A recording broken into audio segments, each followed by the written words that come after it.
comenzar nuestra cátedra de esta noche.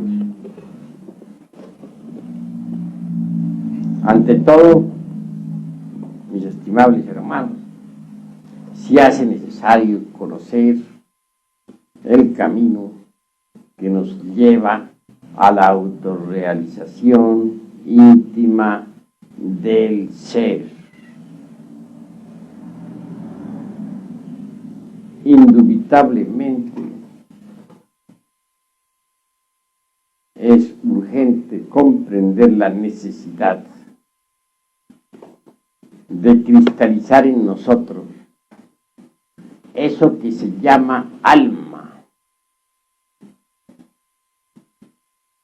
Jesús, el Cristo, dijo: en paciencia poseeréis vuestras almas.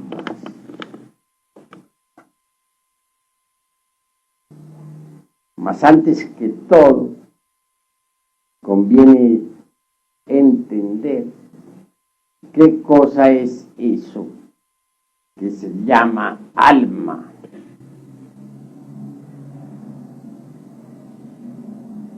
Ciertamente, he de decirles que el alma es un conjunto de leyes, principios, virtudes, poderes, etc.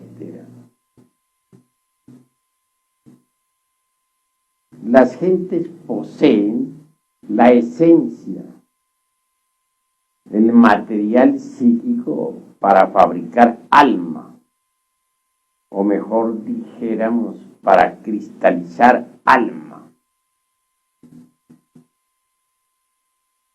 Mas no poseen todavía el alma. Obviamente, quien quiera poseer eso que normalmente se denomina alma, deberá desintegrar los elementos psíquicos indeseables que en nuestro interior cargamos.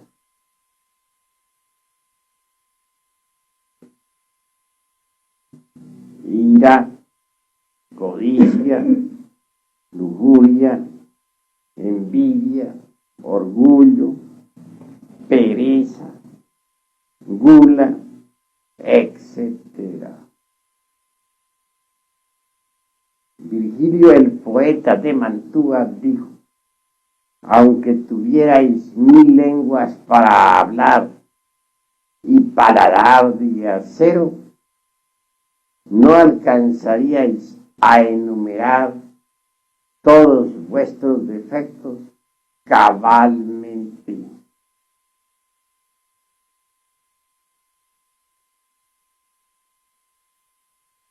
Obviamente, estos últimos se denominan en el Tíbet agregados psíquicos.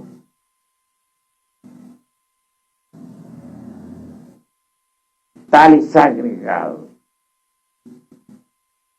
se parecen mucho a los elementarios de que hablan las diversas organizaciones de tipo ocultista. Son la viva personificación de nuestros errores. Se dice que Jesús de Nazaret arrojó del cuerpo de María Magdalena 7 demonios. Indubitablemente, estos representan a los 7 defectos capitales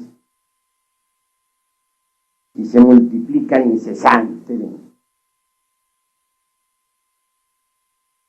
Tal afirmación del crístico Evangelio quiere decir que el Cristo íntimo arrojó de María Magdalena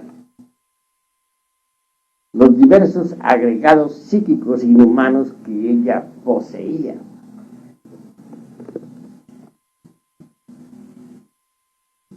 cada uno de esos agregados está organizado en una forma muy similar a la personalidad humana. Posee sus tres cerebros: el intelectual, el emocional y el motor instintivo sexual. Cada agregado parece una persona realmente. Si nosotros decimos que dentro de nuestra persona humana hay muchas personas viviendo, no estamos exagerando la nota. Así es. Y todos esos agregados se combaten mutuamente entre sí. Luchan por la supremacía. Cada uno de ellos quiere ser el amo, el señor. Y aquel que se logra imponer, aquel que logra controlar los 5 cilindros de la máquina orgánica en un instante dado, se cree el único. Momentos después, sin embargo, es derrocado y otro ocupa su lugar. Así que en realidad, de verdad, cualquier persona no es la misma, siquiera durante media hora. Parece eso increíble, mas así es. Ustedes mismos, sentados aquí, segunda cámara, escuchando, empezaron con un agregado. Se sentaron a oír. El mismo estaba muy alerta. Pero si ponen ustedes atención a lo que ha ocurrido en su interior hasta este preciso momento, descubrirán que ahora son diferentes, que no fueron los mismos que llegaron aquí y se sentaron. ¿Por qué? Porque el agregado psíquico que controla la máquina orgánica, que empezó sentándose, fue desplazado por otro que ahora está escuchando. Si dijese que ustedes son los mismos que empezaron, estaría abusando de la mente de ustedes y de la mía propia. Así que en realidad, de verdad, los agregados psíquicos están cambiando. Tan pronto es uno el que controla los centros capitales del cerebro como otro. Nunca permanecen los mismos. En cuanto a la esencia, es lo más digno, que es lo más decente que tenemos dentro de nuestro interior, la mismísima conciencia, incuestionablemente se encuentra enfrascada entre todos esos múltiples agregados, procesándose en virtud de su propio condicionamiento. Cada uno de ustedes es legión. Recordemos lo que el Maestro Jesús preguntó al poseso del Evangelio bíblico: ¿cuál es tu nombre? Y el poseído contestó: mi nombre es Legión. ¿Cuál es el nombre de cada uno de los aquí presentes? Legión. No tienen ustedes una verdadera individualidad. No la han logrado. La conciencia en cada uno de ustedes duerme terriblemente. ¿Por qué? Que se procesa en virtud virtud de su propio embotellamiento.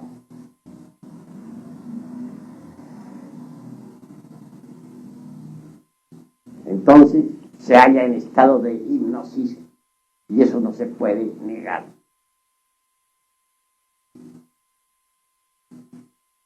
Y en cuanto el alma en sí misma, ¿han logrado acaso cristalizarla? Si dijera que no tienen ustedes un alma inmortal, estaría también mintiendo, consciente o inconscientemente. Obviamente que cada uno de ustedes tiene su alma inmortal, pero no la posee. Uno podría tener un bello diamante guardado en alguna caja de seguridad. Posiblemente gozaría uno pensando en que tiene tal prenda. Si estuviese empeñada, no la poseería. Sabría que tenía la joya, pero también no ignoraría de que en verdad no la posee. Muchas veces alguien recibe una bella herencia, sabe que la tiene, pero una cosa es tenerla y otra cosa es poseerla. El alma de ustedes, ¿dónde está? Viaja por la Vía Láctea, se mueve en toda esta galaxia. Más ustedes que están sentados aquí, no la poseen. Saben que la tienen, pero una cosa es saber que la tienen y otra cosa es poseerla.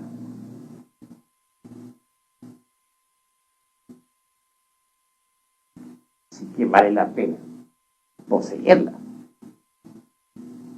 Mas ¿cómo llegaría uno a poseer su alma? Pues desintegrando definitivamente los agregados psíquicos, porque el alma y los agregados son incompatibles.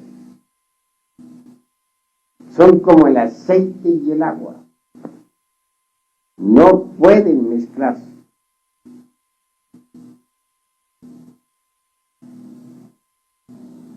Si nosotros no logramos desintegrar los agregados psíquicos, viva personificación de nuestros defectos de tipo psicológico, perdemos el alma. ¿De qué serviría, dice Jesús el Cristo? Si un hombre adquiere todos los tesoros del mundo, pero pierde su alma, de nada le sirve eso. ¿Es posible perder su alma? Sí, es posible. Quien ingresa a los mundos infiernos pierde su alma. Eso es obvio. Triste es perder ese tesoro. ¿Habría alguna forma como para no perderlo?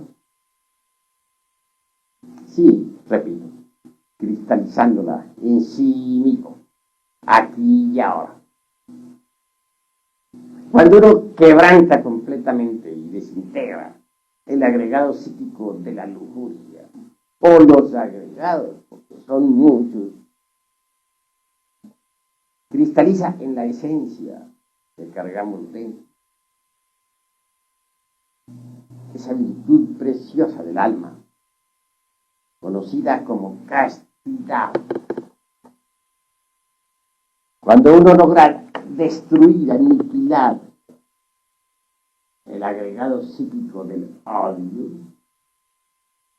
cristaliza entonces en uno la preciosa virtud del amor. Cuando uno consigue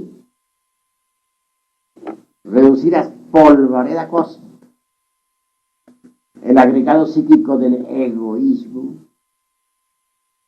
cristaliza entonces en uno la virtud preciosa del altruismo o del cristocentrismo. Cuando uno consigue aniquilar el agregado psíquico del orgullo, entonces cristaliza en uno la virtud inefable de la humildad. Llegar a esta parte de nuestra plática, he de decir que lamentablemente muchos textos de tipo ocultista, esoterista, etcétera, lo llevan a uno al orgullo místico. Y eso es grave. Connotados autores muy venerables afirman que nosotros somos dioses, que cada uno de nosotros es un dios. Obviamente, esta declaración viene a fortificar en nosotros el orgullo místico, que causa mucho daño en la senda de la autorrealización. Porque uno engreído, convencido de que sí es un Dios, puede transformarse en un mitómano.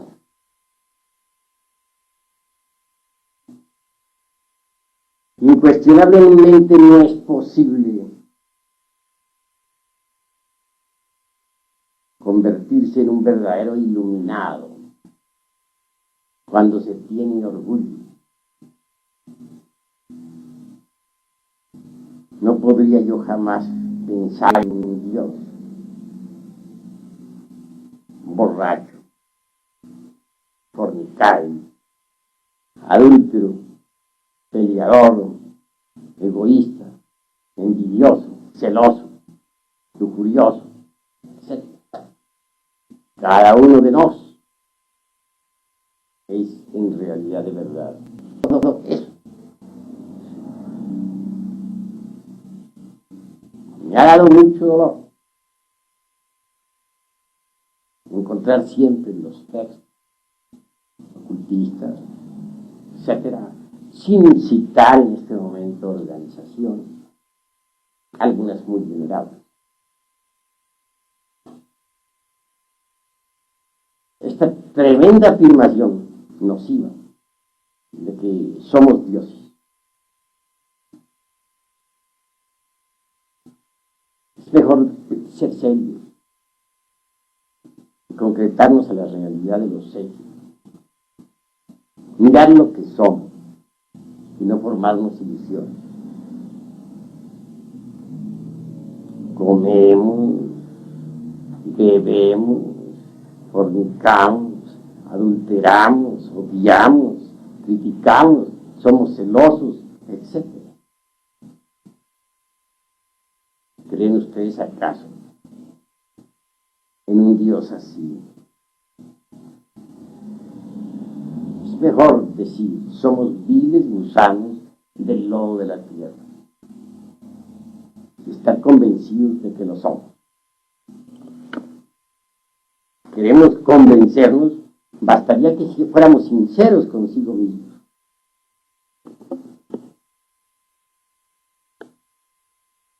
Si examinamos cuidadosamente nuestra existencia, descubrimos que en verdad no es una de las 7 maravillas del mundo.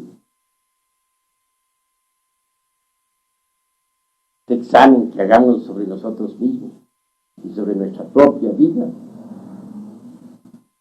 será de maravillosas consecuencias. que nos permitirá saber lo que somos,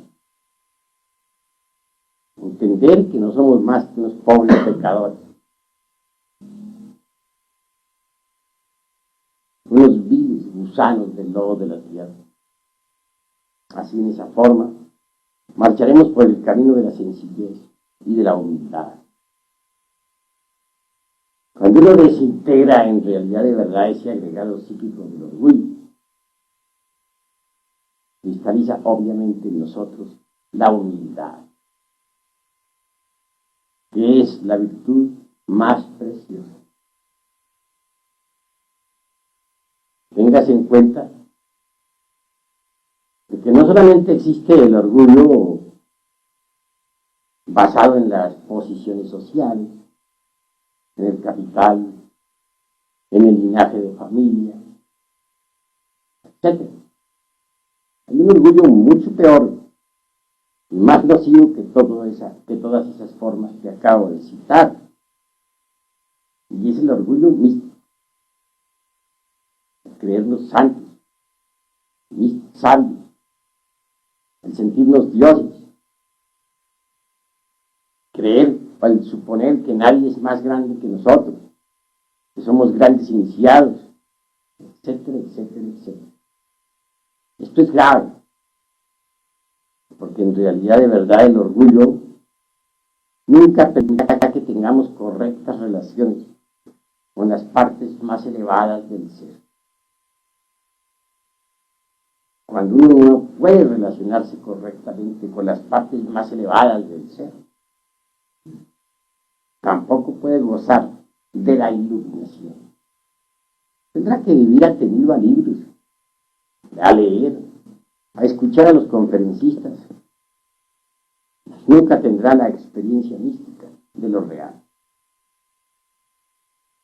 Así que primero que todo, se hace urgente que al entrar en estos estudios logremos eliminar de sí mismos el orgullo místico, que es el más peligroso. Si lo conseguimos, aflorará en nosotros la preciosa virtud de la humildad.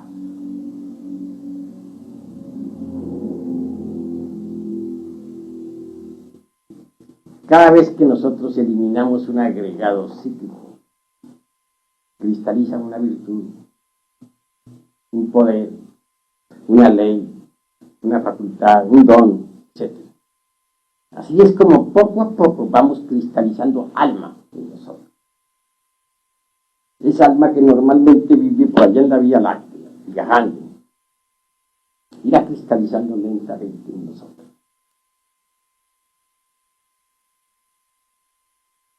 Sin embargo, hemos de afirmar también que si el agua no hierve a 100 grados, no cristaliza en nosotros lo que debe cristalizar.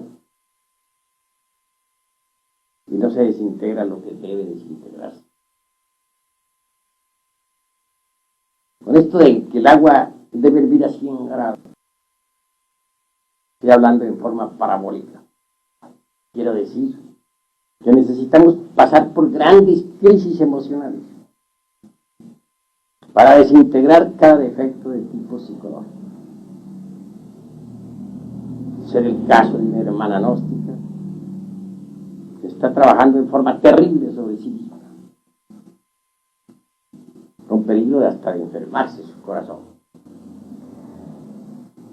Esa hermana en tremendos y supremos autoarrepentimientos, y llora diariamente, y sufre. Nunca se ha creído más que nadie, y sin embargo es un bodhisattva caído, el bodhisattva de un ángel.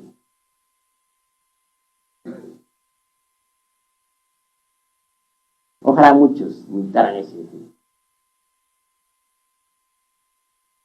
Quienes así actúen en supremo arrepentimiento, trabajando sobre tal o cual defecto de tipo psicológico, incuestionablemente van desintegrando uno a uno los agregados psíquicos, y en su reemplazo irá cristalizando en ellos eso que se llama alma.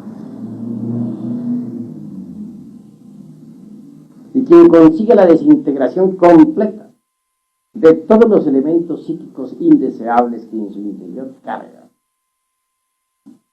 cristalizará en sí mismo el 100% de su alma,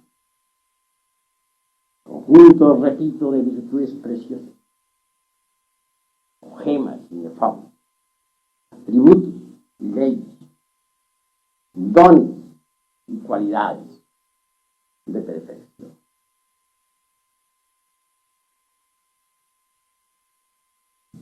Hasta el mismo cuerpo físico debe transformarse en alma. Solo así se llega a donde hay que llegar. Conozco a muchos eruditos, chispeantes intelectualidad, que han bebido en todas las filosofías, ya sean del occidente o del oriente del mundo, que conocen el hebreo y el sánscrito y el griego, etc. Mas sufren lo indecible, no gozan de la iluminación, porque no han fabricado ellos todavía al Bodhisattva. Esta palabra podrá sonarles a ustedes un poco extraña. Se trata de un término oriental. En Japón, China, India, Nepal, donde naciera antes Gautama, el Buda Sakyamuni, se denominaba Bodhisattva al alma cristalizada en un hombre o en una mujer, claro. Es maravilloso ver cómo todos esos diversos elementos espirituales, virtudes y poderes, hay un poquito de agua, hermano, virtudes y poderes, va cristalizando lentamente en la esencia, conforme esta se va liberando. Por algo dijimos que la esencia es el material para cristalizar alma. El término fabricar no nos parece muy correcto. Lo encontramos en verdad muy pesado, grotesco. Sin embargo, muchos autores usan ese término. Permítaseme la libertad de disentir con el mismo. Prefiero decir cristalizado, puesto que el alma no es algo que deba fabricarse. Ella existe. Lo que hay es que cristalizarla, y esto es diferente. Ustedes han visto, por ejemplo, un pedazo de hielo. Es la cristalización del elemento agua. Incuestionablemente muy frío tal elemento. Toma forma y se convierte en hielo.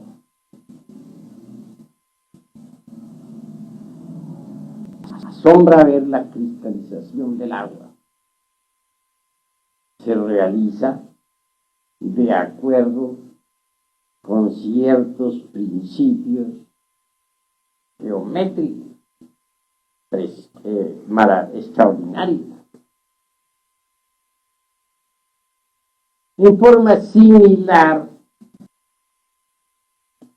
sucede con el elemento alma. Cristaliza de acuerdo con ciertos delineamientos matemáticos y geométricos precisos, indiscutibles.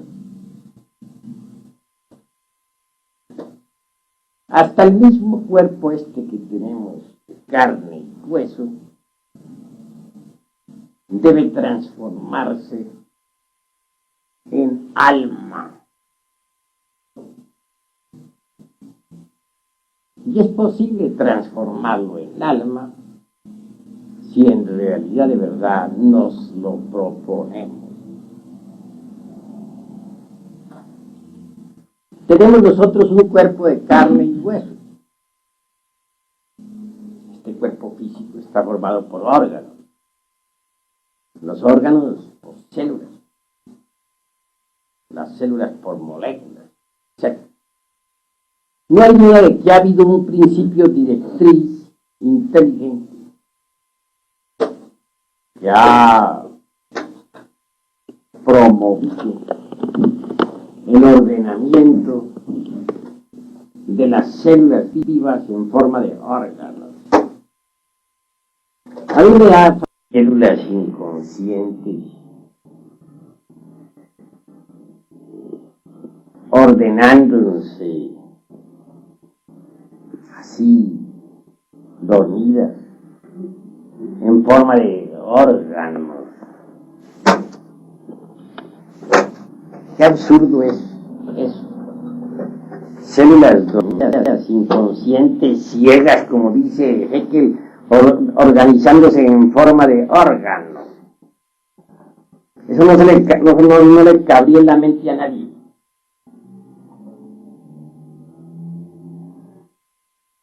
Desde que se organizan tales células en forma de órganos, acusa esto. No hay inconsciente de algunos autores que no hayan qué hacer al ver las maravillas de este mundo y que todo marche en forma mecánica como ellos creen, sin un principio directivo. No necesitan un inconsciente. No. Las células se han organizado en forma consciente. Gracias al principio inteligente de la madre natura, es posible que las células se organicen en forma de órgano. Pero si descomponemos un átomo cualquiera, sea del hígado, de los riñones o del páncreas, liberamos energía. Eso es obvio. De manera que en última síntesis el cuerpo físico se sume dentro de distintos tipos y subtipos de energía. Eso es indubitable. Carlos Marx dice, ¿qué es lo primero, la materia o la psiquis? La psiquis o la materia. Concluye diciendo que es lo primero, la materia. Eso es completamente absurdo, porque los mismos postulados de Einstein dicen que la materia no es sino energía condensada. Recordemos aquel postulado que afirma lo siguiente: energía es igual a masa multiplicado por la velocidad de la luz al cuadrado. La masa se transforma en energía, la energía se transforma en la masa. ¿Qué es lo primero que existe? La energía, que luego cristaliza en masa. Entonces la psiquis, que es energía, en el sentido más completo de la palabra, es lo primero. Y luego viene la masa. Veamos los mundos alrededor del Sol, son enormes masas, con cada uno con un peso definido, un volumen exacto. Sin embargo, giran alrededor del Sol movidos por la energía solar. Si no fuera por la energía solar, esos mundos quedarían dislocados en el espacio. Rodarían eternamente hasta chocar con algún cometa o con otros mundos. Sería la anarquía. desorden, conflicto. Pero los mundos marchan en forma organizada. ¿Quién los mantiene alrededor del Sol con exactitud? La energía. Ella es la energía centrípeta la que los atrae. Es la energía centrífuga la que los aleja. Es la energía que los hace rotar. La energía la que los hace girar alrededor del astro rey. Entonces, ¿qué es lo primero? ¿La energía o la materia? Obviamente la energía, porque la misma materia no existiría si no existiera la energía. Para que la materia exista se necesita condensar la energía universal y pasa a existir la materia. Puesto que la materia es energía condensada.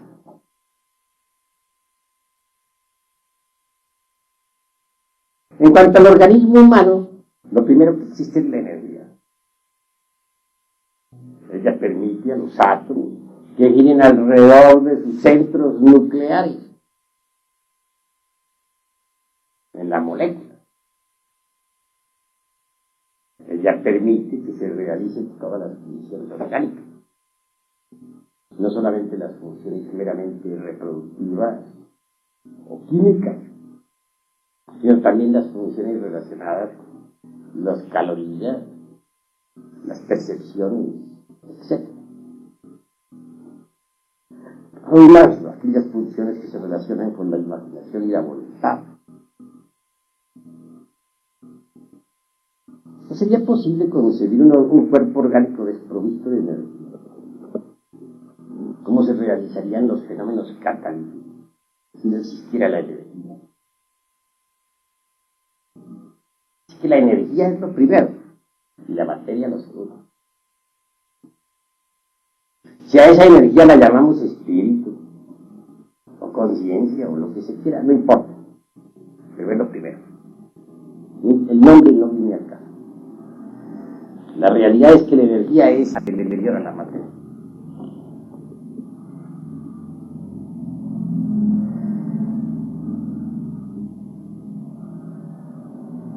Existe un cuerpo vital orgánico y eso está demostrado. Los rusos, con un aparato, han podido fotografiar el cuerpo vital, lo están estudiando. No solo lo están estudiando en relación con el organismo físico, sino lo que es más, lo están estudiando en forma independiente del organismo físico. Lo han bautizado con un nombre, lo llaman cuerpo bioplástico. Resultado, el materialismo dialéctico en la Rusia soviética ha quedado arrumado por ahí, en un rincón. Ahora se estudia la parapsicología intensivamente. Se trabaja con la hipnología. De acuerdo con las estadísticas, el mayor porcentaje de material didáctico parapsicológico está viniendo de la Unión Soviética. Esto ha molestado demasiado a los chinos, que califican ahora a los rusos de revisionistas. Pero es que los rusos ya pasaron por donde los chinos hasta ahora están pasando. Eso es lo que ha sucedido. Continuando con estas cuestiones, diremos que el cuerpo vital es el que sostiene todos los procesos de la vida orgánica. Llamémosle lingam sarira o cuerpo bioplástico, no importa. A medida que nosotros vayamos desintegrando los agregados psíquicos inhumanos, a medida que vayamos cristalizando alma, una parte del cuerpo vital, la más elevada, se desprenderá de la parte inferior del mismo y se integrará completamente con la esencia y las virtudes que en la esencia hayan cristalizado. El cuerpo vital tiene 4 clases de éter. El primero es el éter químico, mediante el cual se realizan todos los procesos de asimilación y eliminación orgánica, así como los fenómenos catalíticos y otros. El segundo es el éter de vida, mediante el cual es posible la reproducción y gestación de los seres vivientes. Esos 2 éteres son inferiores. Pero hay 2 superiores, el éter químico, el éter luminoso y el éter reflector. El éter luminoso es el que sirve de medio a las fuerzas relacionadas con las calorías, con las percepciones, etc. Y el éter reflector se relaciona con la imaginación y la voluntad. Estos 2 éteres superiores se desprenden de los 2 inferiores para integrarse con la esencia, en la cual resplandece calidad todas las virtudes del alma. Así nace entonces el hombre etérico, el hombre Cristo, el hombre alma, el hombre espíritu, que puede entrar y salir del cuerpo físico a voluntad. Se ha hablado mucho sobre los chakras de las manos, de los pies, sobre la lanzada aquella de Longines cortado del Señor, sobre la corona de espinas, etc. Esos son los estigmas. En Gautama el Buda aparece en sus manos y en sus pies. Son vórtices de fuerza magnética establecidos en el cuerpo vital. Se desarrollan completamente cuando los 2 éteres se desprenden de los 2 inferiores. Y esos 2 éteres, organizados en la forma del hombre celestial, integrados con la esencia enriquecida por las virtudes del alma, forman el hombre etérico. El hombre cristificado de la 5ª ronda. Obviamente estamos en la 4ª ronda. La primera estuvo en el mundo de la mente. La segunda estuvo en el mundo astral. La tercera en el mundo etérico. La 4ª en el mundo físico. La 5ª volverá a estar en el mundo etérico. Entonces la vida se desenvolverá en el mundo etérico. Y habrán hombres cristificados en aquella época, como los hay ahora. Y el hombre cristificado será así como si se esté pintando. Tendrá un cuerpo etérico cristificado. Tal cuerpo reemplazará al físico. Tal cuerpo será el vehículo de una esencia enriquecida con las virtudes del alma. Ese hombre espíritu de la 5ª ronda será el hombre Cristo.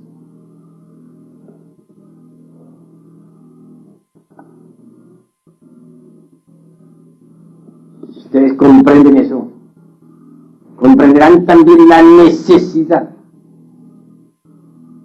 de cristalizar su alma. Solo así podrán independizarse del cuerpo físico. En realidad, de verdad, el cuerpo de carne y hueso, muy denso, muy material, muy pesado. Cuando uno consigue fabricar el soma puchicón, es decir, el cuerpo etérico, que sirve de vehículo a la esencia enriquecida por los atributos del alma. Ha nacido en uno el hombre espíritu. Ese hombre espíritu ya no estará más preso entre el cuerpo denso. Podrá entrar y salir del cuerpo a voluntad. el adepto glorioso.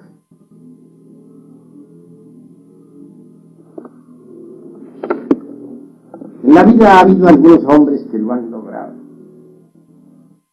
No está de más citar a un Francisco de Asís. Recordemos también a Antonio de Padua, místicos cristianos, que han servido de ejemplo y servirán de ejemplo a las gentes del mañana.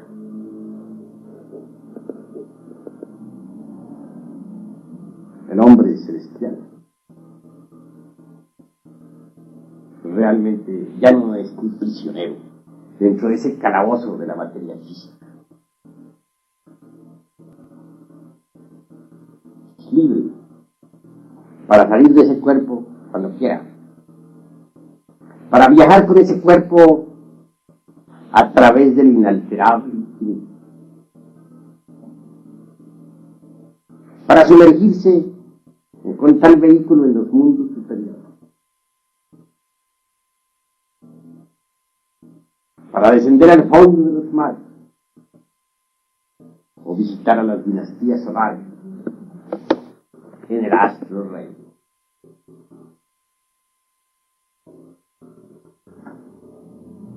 Pero ¿cómo se lograría eso si no elimináramos previamente los agregados psíquicos?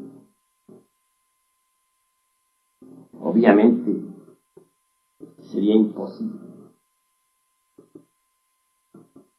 Si queremos convertirnos en verdaderos hombres cristianos, necesitamos erradicar de nosotros todos esos elementos psíquicos indeseables que en nuestro interior cargamos. Así que el bodhisattva de que nos hablan los orientales es el hombre etérico, el hombre que ha cristalizado su alma en sí mismo, que la posee. El verdadero Señor. Aquel que posea al bodhisattva dentro de sí podrá sumergirse en el fondo de los océanos sin recibir daño alguno y visitar los templos de la serpiente. En el oriente hay una planta que llaman santana, que cura cualquier herida por grave que ésta sea. Así son las heridas del alma. Solo el bodhisattva puede sanar tales heridas. En el oriente hay una planta que llaman buena memoria. Quien la toma puede recordar todos los acontecimientos de su vida actual y de sus vidas precedentes. Así también es el bodhisattva. De forma similar, quien lo posea podrá recordar todas sus vidas anteriores. Y si visita a los cielos inefables, al regresar al mundo físico, al volver a entrar en su cuerpo, no olvidará detalle alguno. En el oriente hay una planta mediante la cual es posible contrarrestar los hechizos mágicos malignos de los tenebrosos. Similarmente, quien posea al bodhisattva no podrá recibir daño alguno de los tenebrosos. En el oriente hay una planta mediante la cual es posible hacerse invisible. Quien posea al bodhisattva podrá hacerse invisible en caso de necesidad ante sus peores enemigos.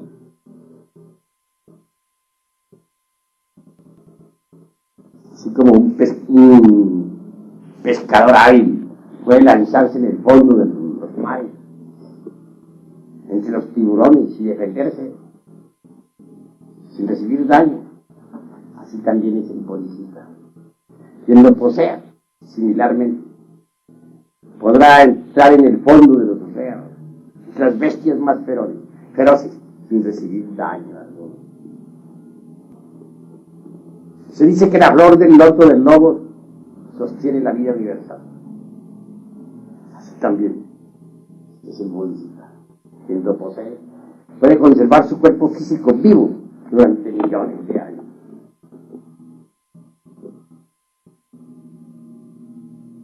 Son muchos los que me escriben, ¿no? Quejándose de que no saben salir del cuerpo astral, de que no recuerdan nada de lo que les sucede fuera del cuerpo físico, de que no tienen iluminación, etc. ¿Cómo puede tener iluminación el que no posea al bodhisattva? Solo teniendo al bodhisattva se posee la iluminación. Quien no posea al bodhisattva no gozará nunca de la dicha de la iluminación. La iluminación no es algo que se nos da de regalado, no, mis queridos amigos.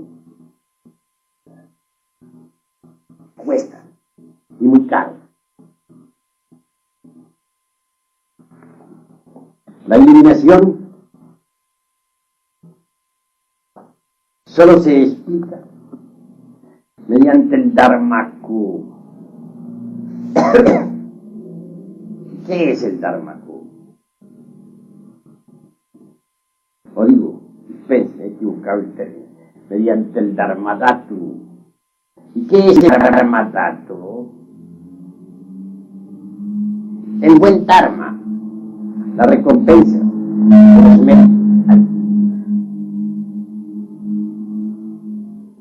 Solo el que posea, pues, al bodhisattva. Es decir, solo aquel que haya cristalizado alma podrá gozar de la iluminación. Tendrá mérito.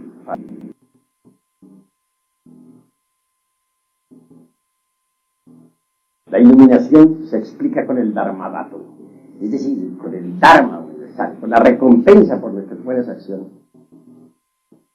Nadie podría gozar de la iluminación si no posee al bodhisattva. Y nadie podría tener el bodhisattva si no ha trabajado duro sobre sí mismo, si no ha desintegrado los agregados psíquicos.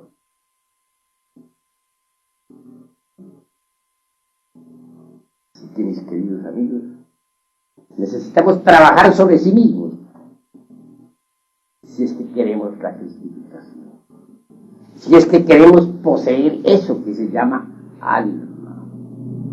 En paciencia poseeréis vuestras almas. Así es escrito en el Evangelio del Señor.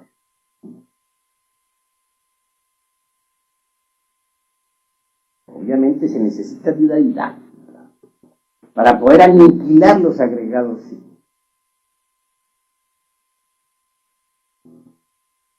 Incuestionablemente hemos de empezar por la autoobservación psicológica.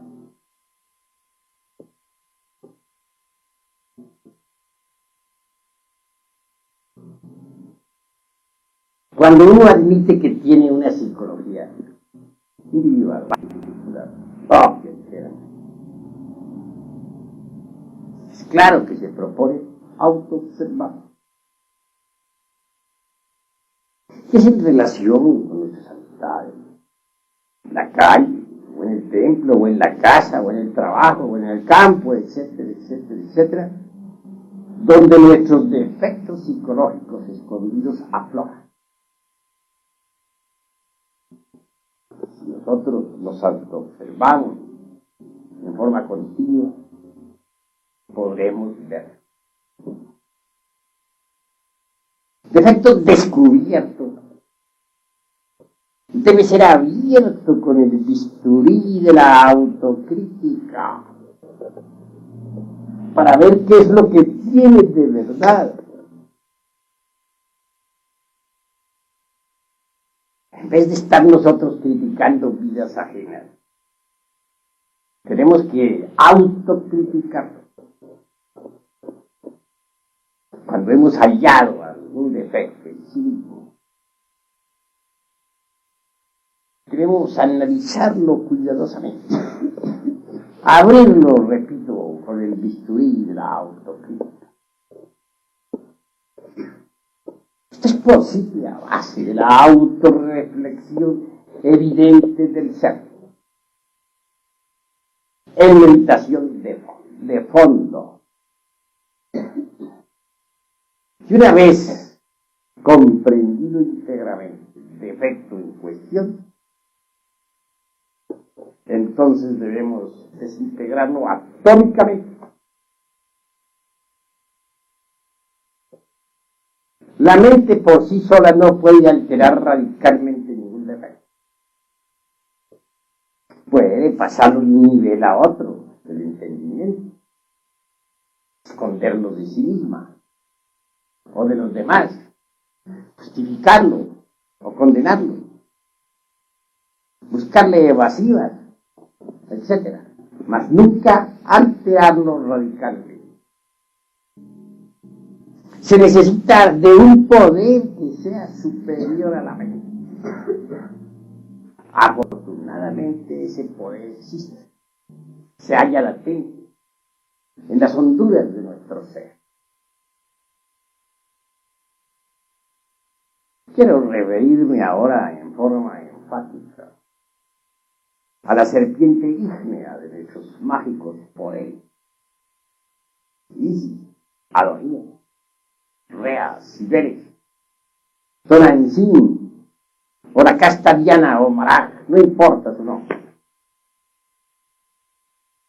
Existe, sí.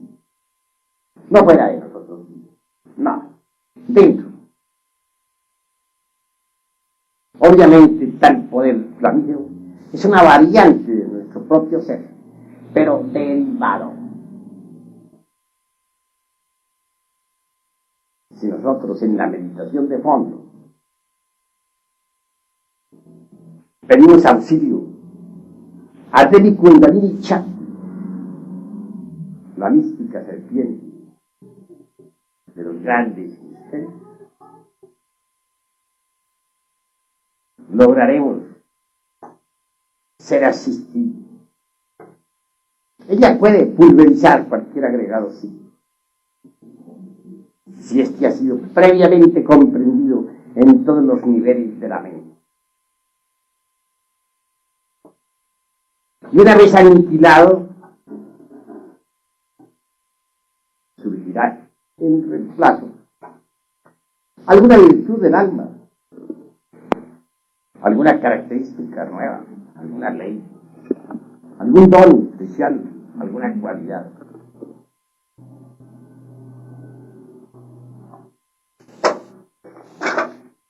Por este camino indicado se consigue quebrantar precisamente cualquier agregado.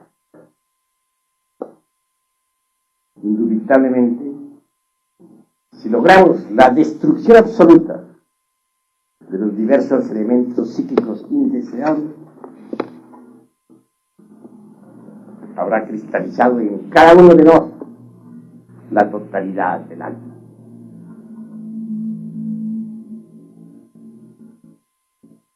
Esto indicaría que la esencia enriquecida con todos los atributos anímicos podría a su vez vestirse con el soma pútico,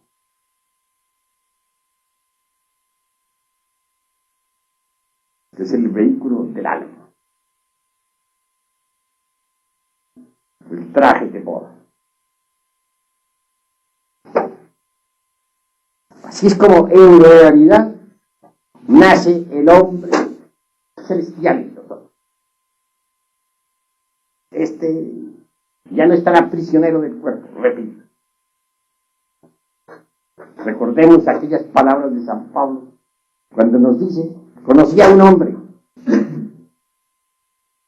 que fue llevado al tercer cielo, donde vio y oyó palabras, cosas indecibles que a los hombres no les es dable comprender. Pablo fue llevado al soma pútico como hombre espíritu o hombre técnico,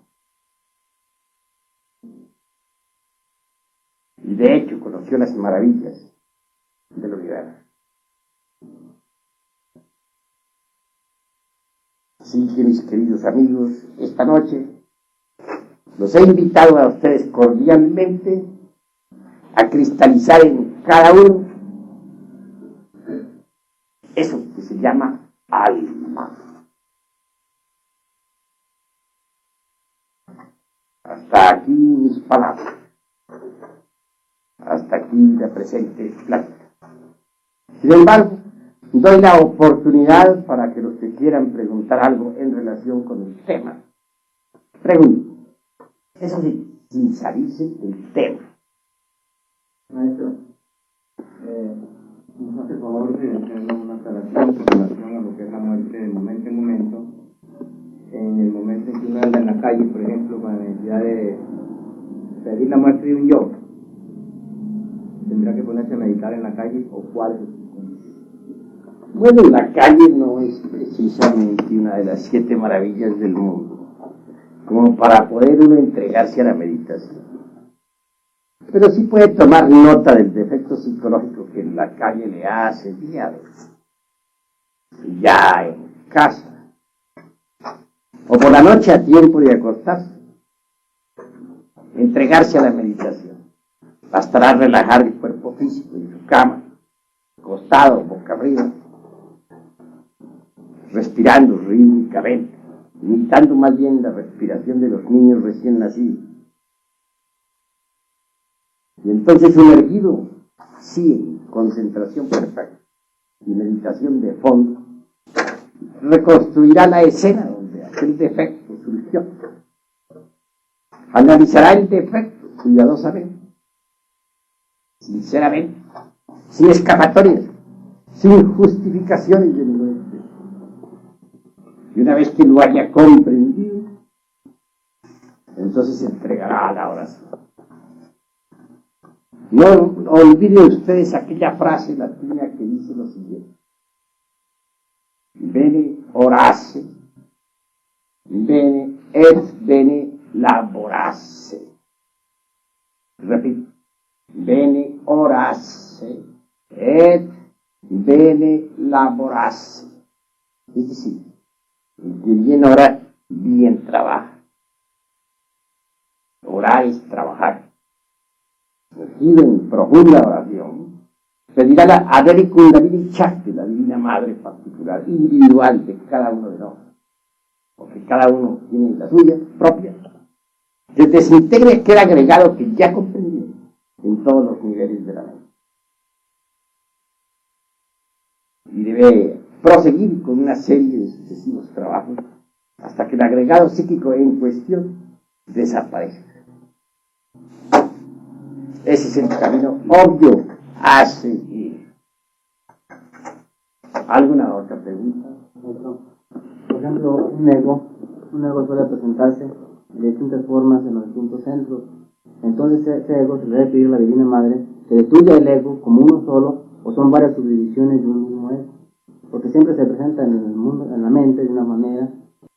Sin duda de que cualquier elemento psíquico indeseable tiene 3 formas fundamentales de comportamiento, porque en el centro intelectual se expresa de una forma, en el emocional en forma emotiva, y en el motor instintivo sexual asume otra forma, pero es el mismo. No quiero con esto decir que un defecto esté personificado en un solo agregado. Obviamente para cada defecto hay múltiples agregados. De manera que si el defecto continúa en alguna otra forma, habrá que volver a estudiarlo para volver nuevamente otra vez a suplicar a Devi Kundalini Chakti su desintegración final. Y muchas veces un defecto cuenta con una o más docenas de elementos psíquicos indeseables y reviste múltiples características. Pero si nosotros somos pacientes en el trabajo, si no abandonamos la lucha, si mantenemos continuidad de propósito, poco a poco iremos desintegrando todos los elementos que personifican a tal o cual error. Digo, todos los elementos que personifican a tal o cual defecto. ¿Alguna otra pregunta? No, pero ¿cuál es el centro que uno va a utilizar para descubrir las 49 regiones? Bueno, estás haciendo una pregunta muy difícil de contestar. Yo quiero que aquí presentes me respondan a su vez lo siguiente. ¿Cuál de ustedes está preparado para contar las 49 regiones y estudiarlas detenidamente? ¿Alguno lo quisiera conocer? A ver, ¿cuál?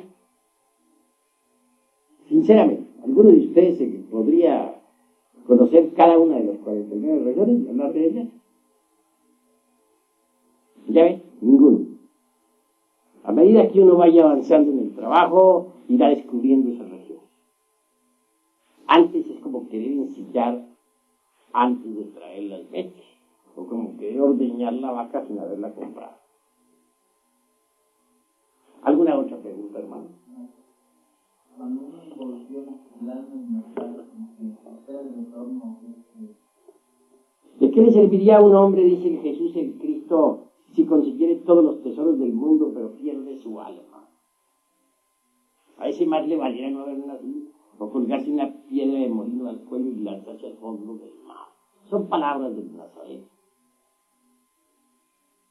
Es decir, el que no trabaja sobre sí mismo pierde su alma, se sumerge en los mundos infiernos hasta la muerte. Es un caso perdido. No deseo para ustedes tal suerte. Es la mayor desgracia que puede ocurrir a alguien. Más vale poseerla. Y solamente se puede poseer cuando se cristaliza en sí mismo.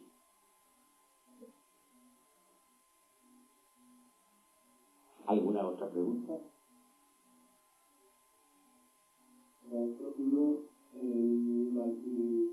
La mayor parte, o el más manifiestan nuestros defectos es por debido a las emociones negativas.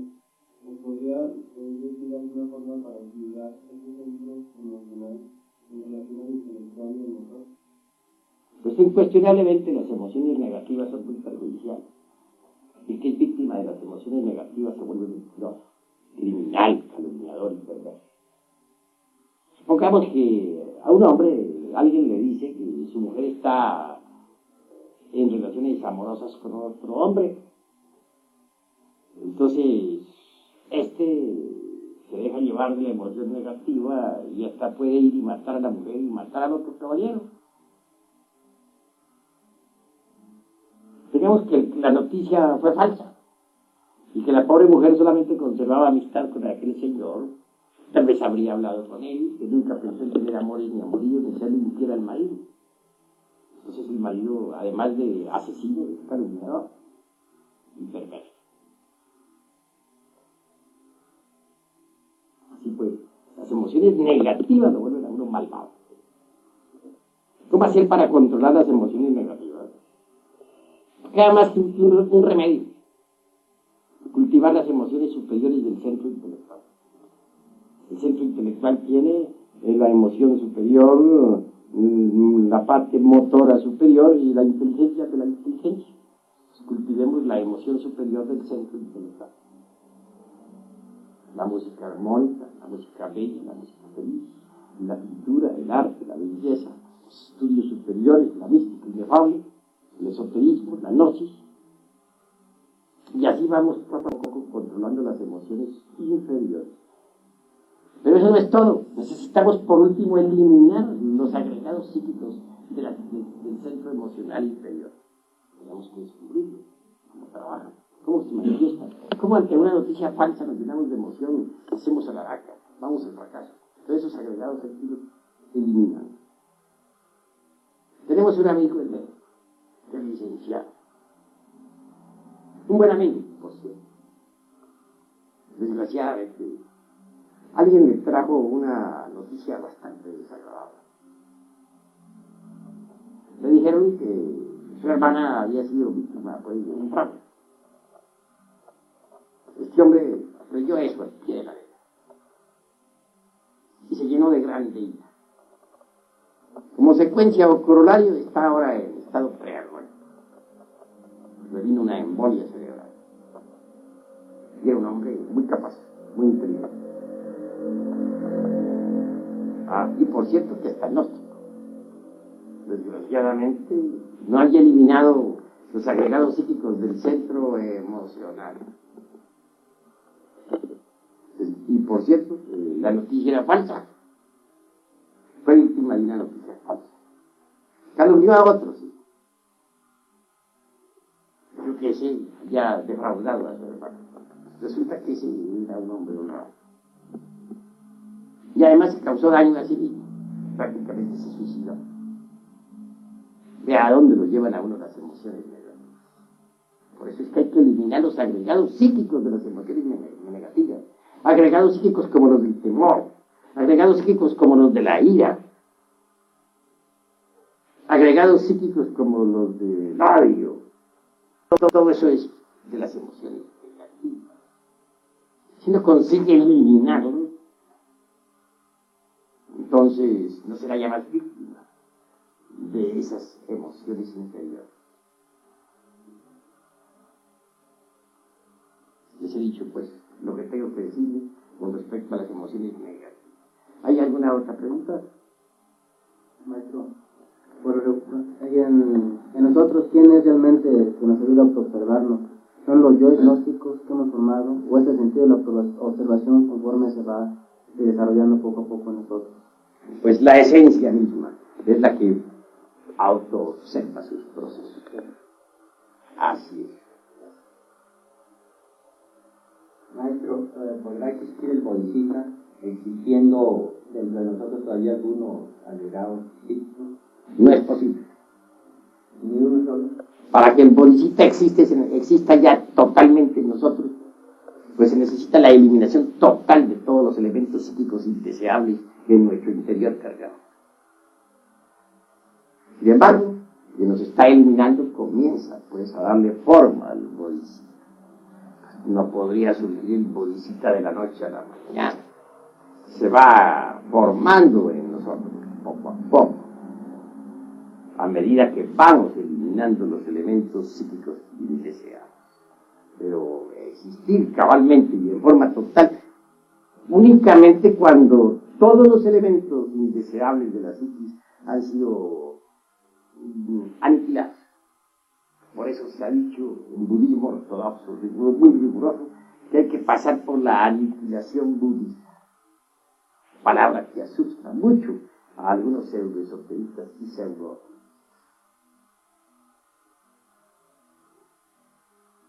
¿Alguna otra pregunta? Se nos ha dicho que uno cría los egos por no saber digerir las intenciones. ¿Nos puede explicar cómo podríamos digerir las intenciones en forma positiva? Claro que cualquier impresión no digerida se convierte en ego. Si alguien viene y nos dice que, si te dice a ti, por ejemplo, que en este momento un hermano tuyo ha sido engañado, pues alguien le ha robado un dinero, te llenas de grande ira y dices, ¿y esto qué pasó? Voy a buscar ese malvado. Pero si tú digeres la impresión conscientemente, no se forma en ti ningún nuevo agregado, ni vas a buscar a nadie. Pero para digerir ese agregado, esa impresión nefasta que te ha traído, no debes olvidarte de ti mismo. Si de ti mismo te olvidas y te identificas con lo que te están contando, pues no podrás digerir la impresión. Pero si tú no te identificas con lo que te están contando, debido a que no te estás olvidando de ti mismo, entonces digerirás la noticia y no se formará ningún nuevo agregado. Pero podría formarse un nuevo agregado de grande ira en ti, si no digerieras esa nefasta noticia.